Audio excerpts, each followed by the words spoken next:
प्रार्थना एक वैज्ञानिक प्रक्रिया है और अगर हमें वो करनी आती है तो 100 में से 100 प्रार्थनाएं पूरी होती हैं। ऐसा कुछ नहीं है कि आपकी कुछ प्रार्थनाओं को रिजेक्ट कर दिया जाता है और कुछ को मान लिया जाता है। कमी हमारे अंदर है, हमें सीखना है, हमें प्रैक्टिस करनी है कि ये विज्ञान कैसे काम करता है। जब हम रेस्टोरेंट में जाते हैं और किसी वेटर से बोलते हैं कि कॉफी लेके आओ, तो हमें 100% विश्वास होता है कि ये कॉफी लेके आएगा। और उससे बोलने के बाद हम वो समय बिताते हैं अपनी बातों में, रिलैक्स होते हैं और हमें पूरा पता है कि कॉफी आ रही है। यही चीज हमें भगवान के साथ, इस यूनिवर्सल फोर्स के साथ करनी है।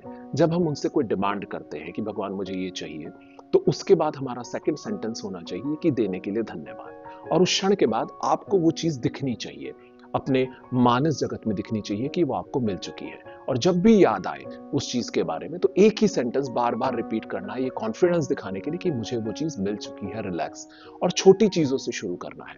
ये भी साइकिल सीखने जैसा ही है।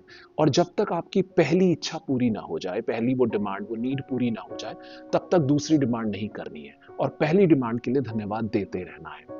इससे हमारा कॉन्फिडेंस बिल्डअप होता है और हम ये समझ पाते हैं कि जिस क्षण हमने मांगा था, एक्चुअली वो उसी समय पूरी हो गई थी। और जितने हमारे डाउट्स हटते चले जाएंगे, जितना कॉन्फिडेंस हम वेटर पे दिखाते हैं, अगर उतना हम भगवान पे दिखाना शुरू कर देंगे, तो धीरे धीरे हम बड़ी इच्छाएं पूरी करने में सक्षम हो जाएंगे। यही प्रार्थना का विज्ञान है।